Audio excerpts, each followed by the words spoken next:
할렐루야. 오늘은 출애굽 31장 12절과 17절까지의 말씀을 가지고 함께 주시는 거룩과 안식이라는 제목으로 주신 은혜를 나누겠습니다. 12절과 15절까지의 말씀을 함께 봉독합니다.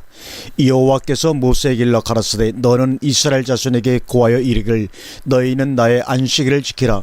이는 나와 너희 사이에 너희 대대의 표징이니 나는 너희를 거룩하게 하는 여호와인 줄 너희로 알게 함이라. 너희는 안식일을 지킬지니 이는 너희에게 성일이 됨이라. 무릇 그날을 더럽히는 자는 죽일지며 무릇 그날에 일하는 자는 그 백성 중에서 그 생명이 끊어지리라. 아멘. 오늘 말씀은 모세가 시내산에 올라가서 40주야를 식음을 전폐한 온전한 상태에서 하나님의 말씀을 받고 40일째 된 마지막 날, 그 중에서 마지막 시간에 하나님께서 다시 한번 모세에게 결론적으로 명령하신 말씀이 오늘 우리가 본 본문입니다. 하나님께서 여러 가지의 계명과 규례들을 많이 주셨지만 왜 안식일에 대한 문제를 이처럼 강조하시고 마지막에 또 한번 높아심에서 모세에게 부탁하신 이유가 무엇인가 하는 것을 우리는 간과해서는 안 될 것입니다. 구약에서는 시내산에서 받은 계명이 하나님의 말씀이라면 신약에서는 산상수훈과 주기도문이 예수님의 말씀이라고 볼 수가 있습니다. 그런데 신약에서 주기도문을 가르치신 주님께서 결론적인 말씀을 덧붙이셨습니다.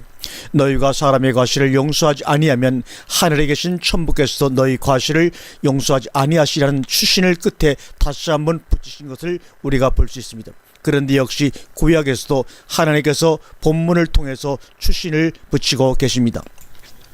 우리가 그동안 안식일 문제에 대해서 많이 생각을 하고 또 실제 생활에서 적용을 해오고 있습니다만 과연 우리 상태에서 안식과 안식일을 어떻게 구분하고 처신해야 하는 것은 대단히 중요합니다.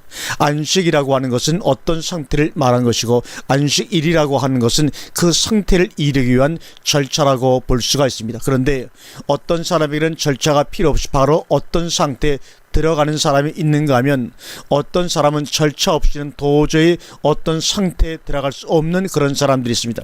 다른 말로 바꾸어 말하면 초등학교, 중학교, 고등학교, 대학교를 나오지 않았어도 독학으로 사법고시에 합격하는 사람이 있는가 하면 반드시 어떤 학교 과정을 통해서 사법고시에 합격할 수밖에 없는 사람들이 있는 것입니다. 우리가 이제까지 안식의 문제를 강조한 것은 절차에 의한 안식이 아니라 바로 상태로 몰입하라고 적극적인 사고에서 강조해 왔던 것이 사실입니다. 그러나 그런 상태의 지급이 어떤 사람에게는 적용이 되지 않고 오히려 자유분방의 이용거리가 될 수 있다고 하는 것이 우리 모임의 현실이었고, 그런 자들에게서 과연 귀한 것을 던질 수 있느냐는 문제 때문에 갑론을박이 많았습니다. 그래서 우린 오히려 역설적으로 이제 와서 절차상 가장 필요한 안식에 대해서 다시 한번 생각할 필요성을 느끼게 된 것입니다.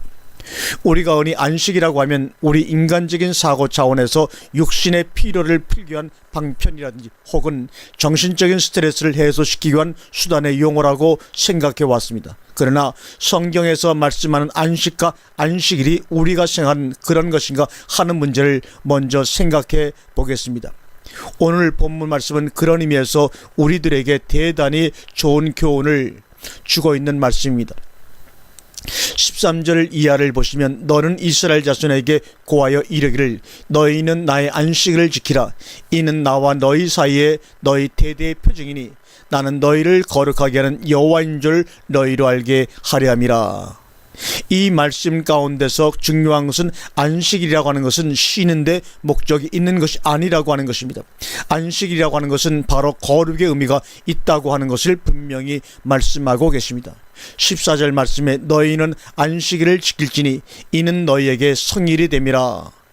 안식일이 어떤 날이라고 오늘 말씀하고 계십니까? 쉬는 날이 아니라 바로 원문 그대로 거룩한 날이 되는 것입니다. 그래서 무릇 그날을 더럽히는 자는 해서 이렇게 나옵니다. 그러면 그날을 더럽힌다고 하는 것은 무슨 의미입니까? 안식일은 거룩한 날 성일이기 때문에 그 성일을 통해서 모든 사람은 더럽히면서 거룩으로 발전을 해야 하는 것입니다. 그러면 안식일을 더럽힌다고 하는 말은 무슨 말입니까? 그 안식일을 거룩의 날 성일로 만들지 못하고 더럽힌 상태 그대로를 지속하는 것을 바로 안식일을 더럽힌다고 말씀하는 것입니다. 안식일 제정의 필요성이 무엇이냐는 것입니다. 그것은 안식일이 우리에게 절대로 필요한 것은 우리는 절대로 더럽기 때문입니다. 우리가 더러운 존재이기 때문에 또한 더러워질 수밖에 없는 존재이기 때문에 우리에게 안식일이 필요합니다. 성일이 필요합니다. 그래서 이것은 어디까지나 한시적인 절기라고 하는 것을 우리가 처음 공부할 때 강조를 했습니다. 한시적인 절기라고 하는 것은 온전한 거룩의 상태, 즉 아버지의 온전하신 같이 너희도 거룩하라의 온전한 거룩의 상태가 되면 이미 안식이라고 하는 것은 필요가 없는 것입니다. 안식의 상태가 지속되는 것은 바로 거룩의 상태가 지속되는 것입니다. 그런데 우리는 완전한 거룩의 상태를 계속 지속시킬 수가 없는 것입니다.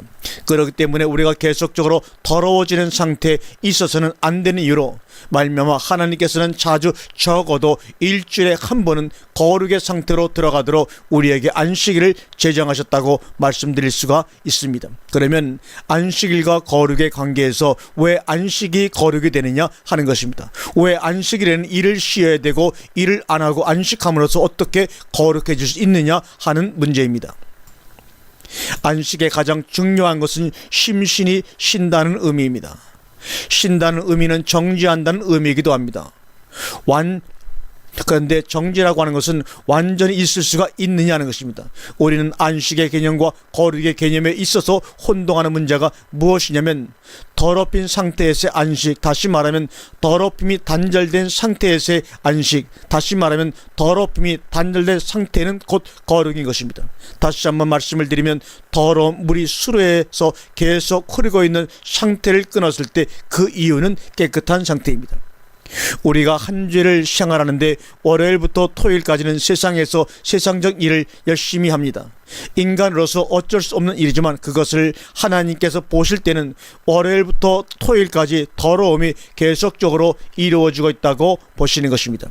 그것을 적어도 일주일에 하루만큼은 단절시키라는 것입니다. 끊어버리라는 이야기입니다. 그것을 성경은 안식이라 그렇게 말씀을 하고 있습니다. 그러면 세상적 사고방법이나 세상적 일들을 끊고자 하는 의지 자체는 무엇을 향한 발전을 내포하고 있느냐면 거룩을 향한 의지, 거룩을 향한 발전의 의지를 내포하고 있다고 볼 수가 있습니다. 하나님께서는 그렇게 보신다는 이야기입니다. 우리가 그런 일들을 끊는다고 해서 거룩하게 되어지는 것이 아니라 그런 일을 끊고자 하는 의지를 하나님께서 우리에게 요구하시는 것입니다. 그래서 15절 말씀에 엿새 동안은 일할 것이나 제7일은 큰 안식일이니 여호와께 거룩한 것이라 무릇 안식일에 일하는 자는 반드시 죽일지니라고 말씀합니다. 다시 말하면 하나님의 거룩한 안식일까지도 망각해버리고 자기 일에 집착하는 사람 말입니다.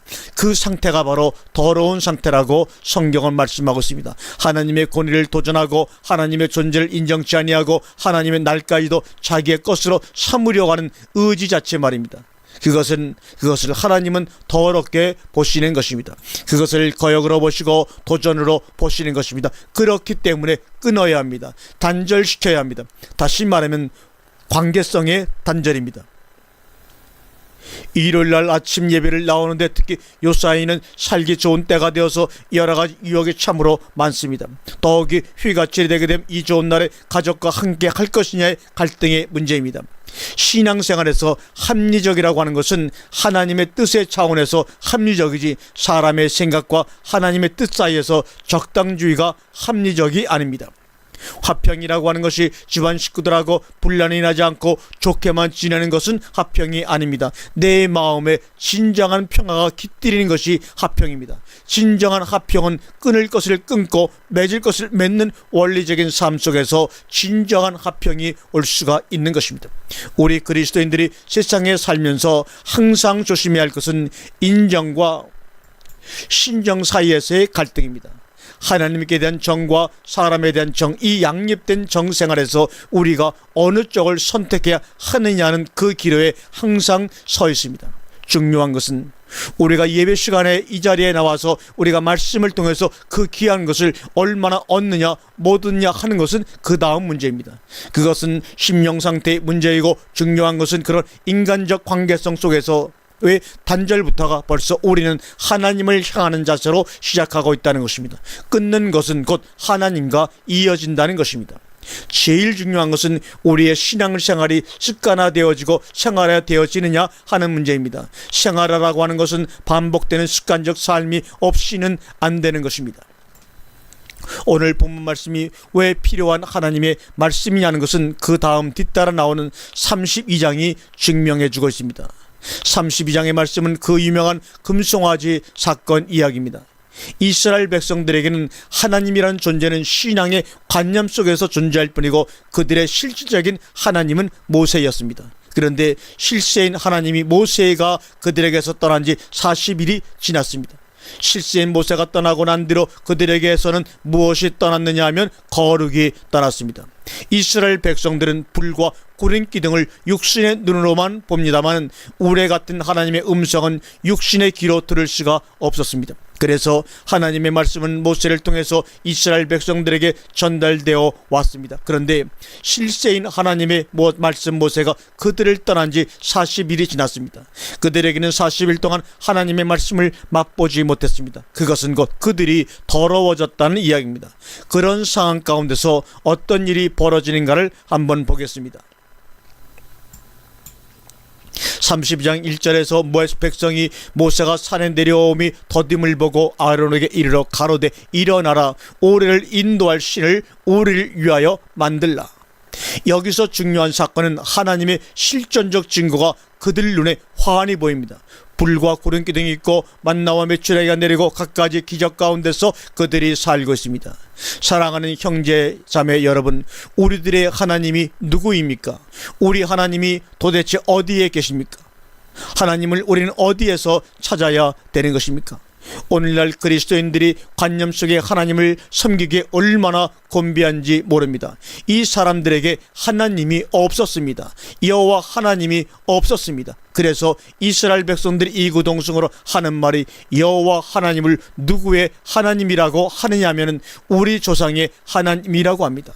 아브라함이 하나님이라고 하니까 자기들도 따라서 하나님이라고 합니다. 조상들에게 있어서는 실질적인 하나님이었지만 그들에게는 관념 속의 하나님입니다.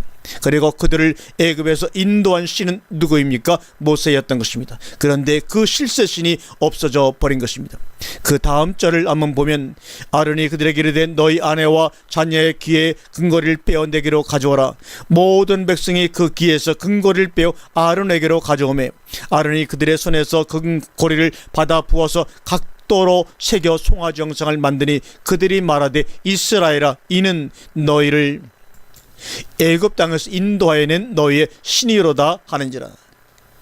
여러분, 사람이 부패해지면 가장 무서운 짓을 하게 되는데 무슨 짓을 하느냐 하면 자신들의 신을 자기들이 만든다는 것입니다.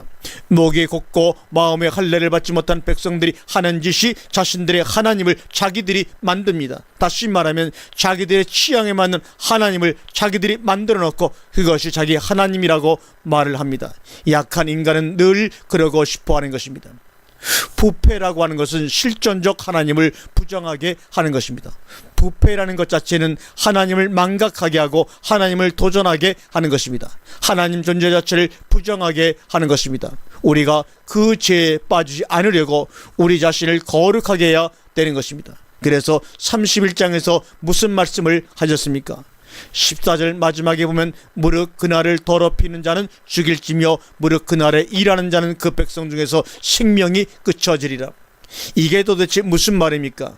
하나님의 말씀을 통해서 거룩해지고 거룩한 상태에서 생명이 공급되어지는 것입니다. 절대 하나님의 생명은 속성 자체가 거룩이기 때문에 거룩한 상태가 아니면 들어갈 수가 없다는 것입니다.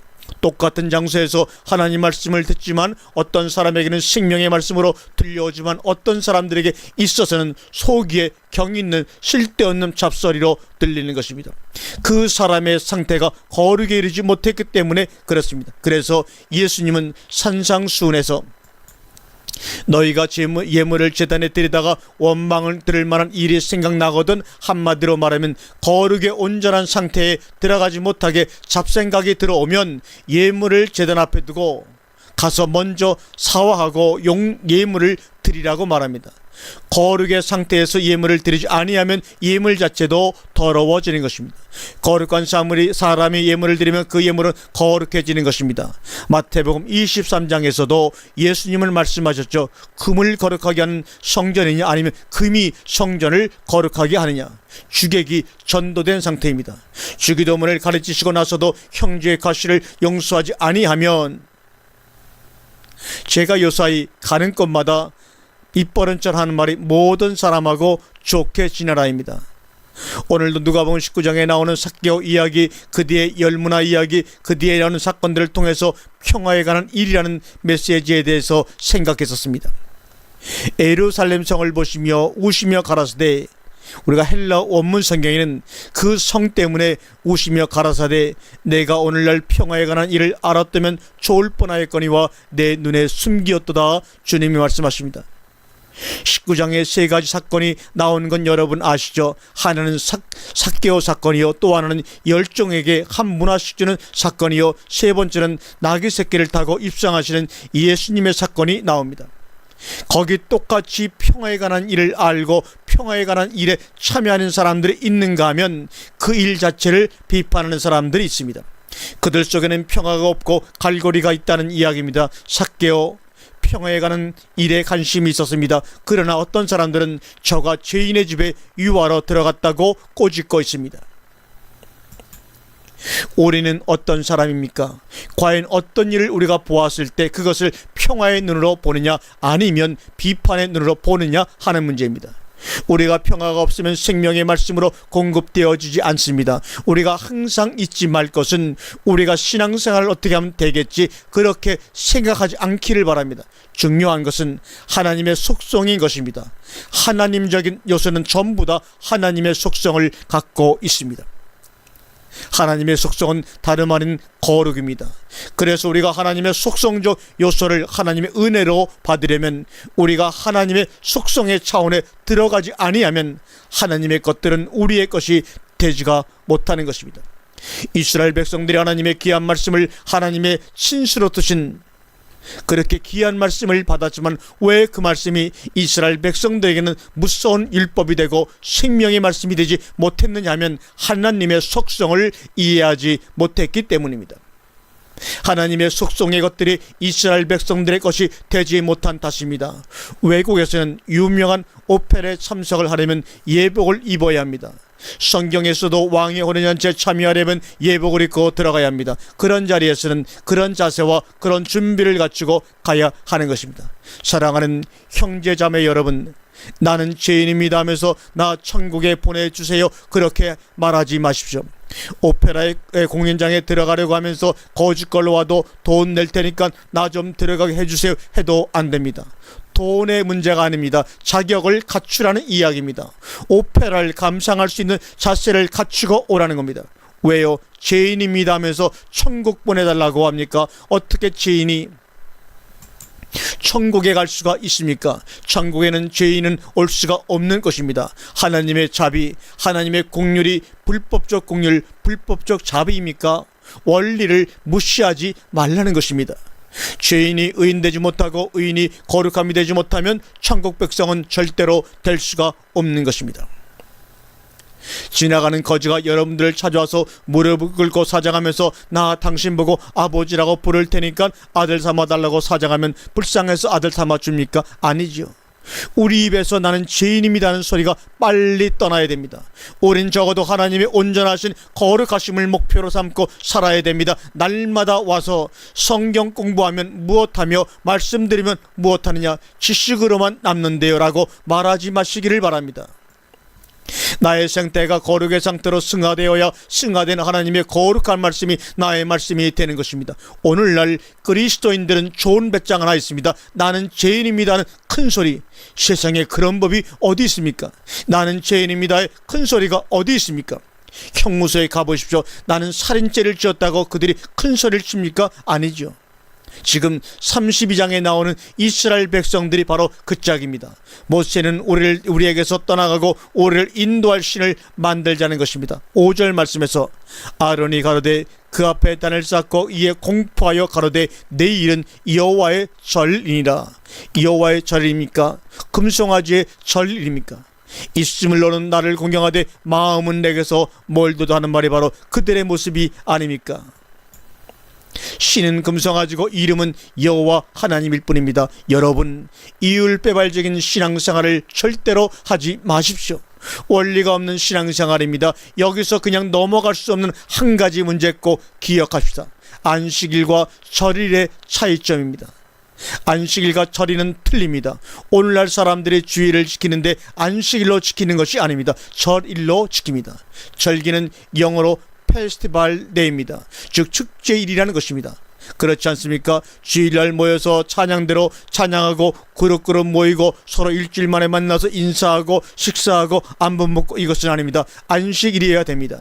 절일 이어서는 안 됩니다. 내가 일주일 동안 피곤하게 세상에 살다가 주일날 교회 가서 하나님의 말씀을 들으니 내 마음이 시원하다는 것은 절기입니다. 안식일이 아닙니다. 내가 얼마나 추하게 일주일 동안을 살았는가.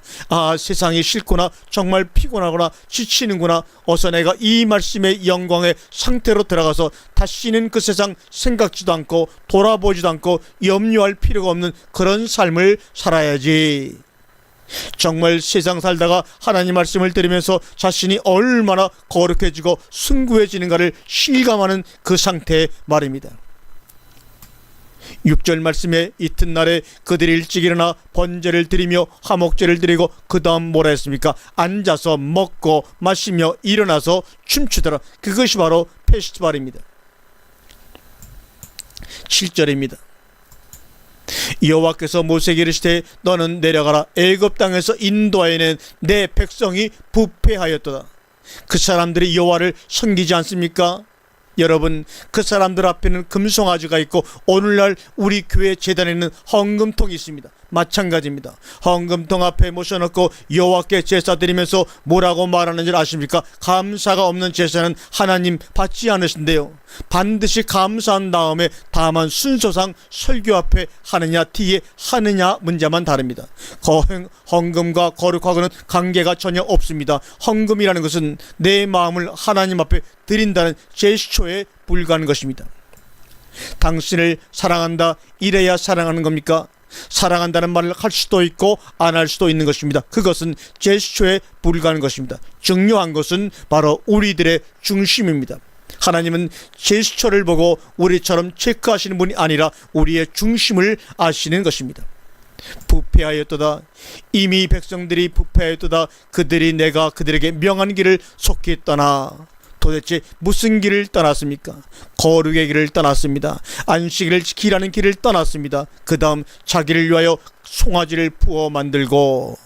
신앙생활에 성공하시려면 어찌하든지 자기를 부인하십시오. 자기가 인내하는 신앙생활은 절대로 성공할 수가 없습니다. 자기 부인이라고 하는 것을 생각할수록 그것은 자기 시인입니다. 자기 부인은 곧 하나님 시인이 자기 부인입니다. 하나님 시인하려고 하는 생각하는 순간만큼은 자기를 생각할 수가 없습니다. 하나님의 거룩을 생각할 때 자기의 더러움은 생각할 수가 없습니다. 더러움은 여전히 존재하지만 하나님의 거룩을 우리가 생각하면 나의 더러움은 내 생각과 마음속에서 물러가게 되는 것입니다. 누가복음 19장 두 번째 사건을 보면은 어떤 귀인이 한 문화씩 10종에게 주고 돌아올 때까지 장사라고 했을 때 많은 종들이 10문화 5문화씩을 다 남겼는데 어떤 한 문화를 가진 종은 그것을 수건으로 쌓아두었다 그랬습니다. 그러면서 하는 말이 주인은 엄하고 무서운 분이라서 심지 않은 데서 거두고 해치지 않은 데서 모으는 줄을 내가 알았기 때문에 수건으로 쌓아두었나이다. 그런 이야기를 합니다. 그 종이 어떤 의미에서는 가장 안정적 투자를 한 것입니다.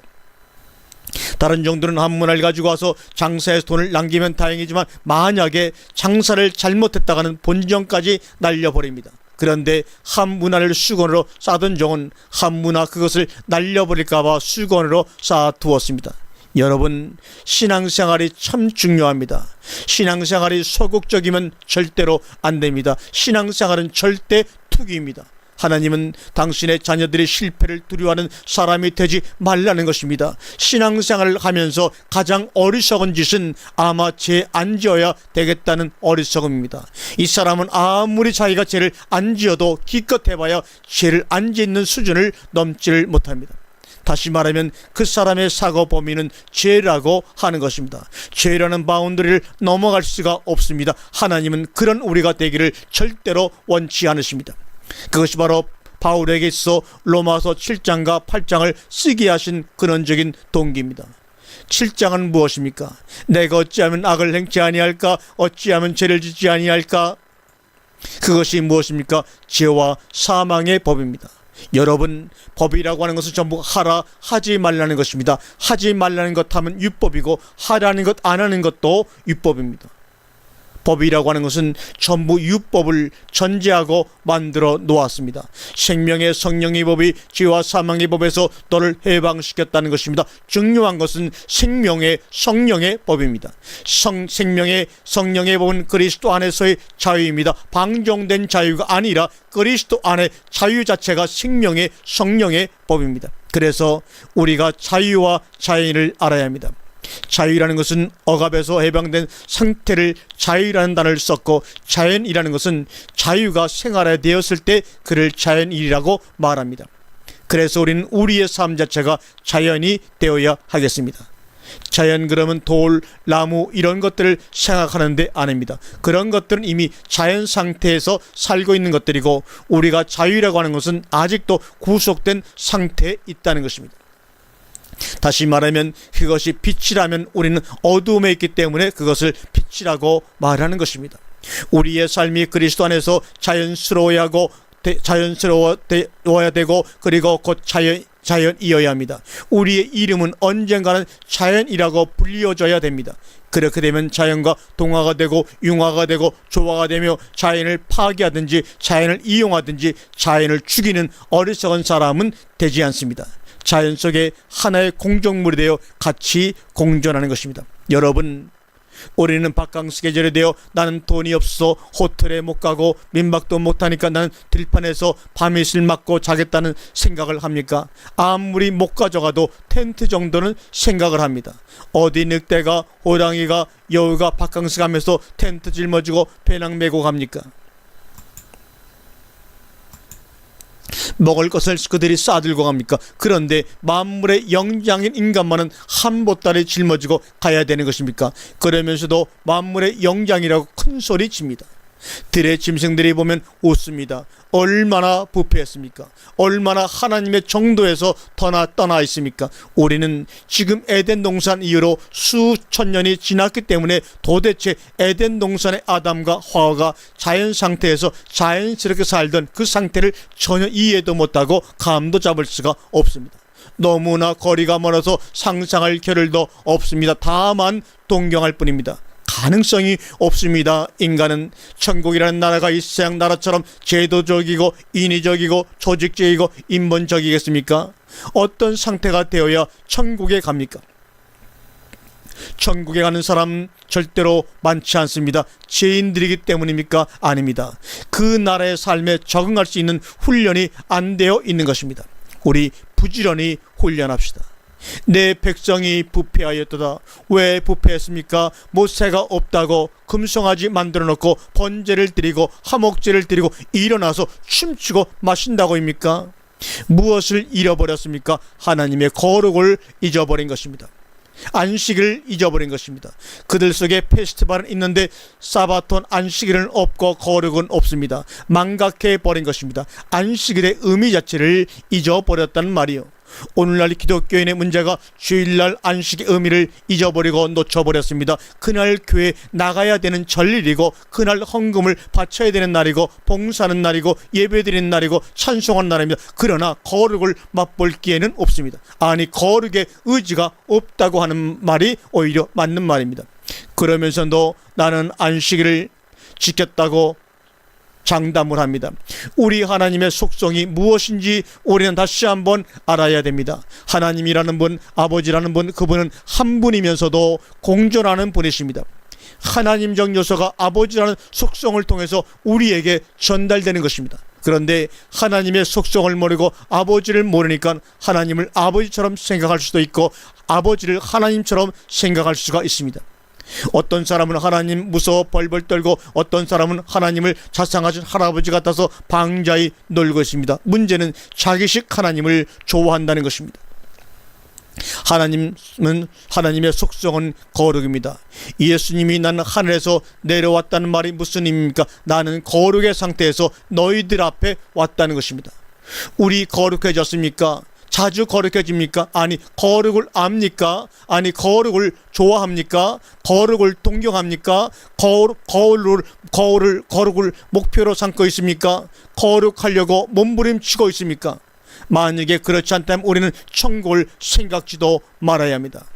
하나님은 이래 중에서 엿새를 거룩하라고 부탁하지 않으셨습니다. 이래 중에서 단 하루만 해도 거룩이 무엇이며 거룩의 상태가 어떤 것이며 거룩의 맛이 어떤 것인지 거룩해지는 것이 어떤 것인지 기억하라는 것입니다.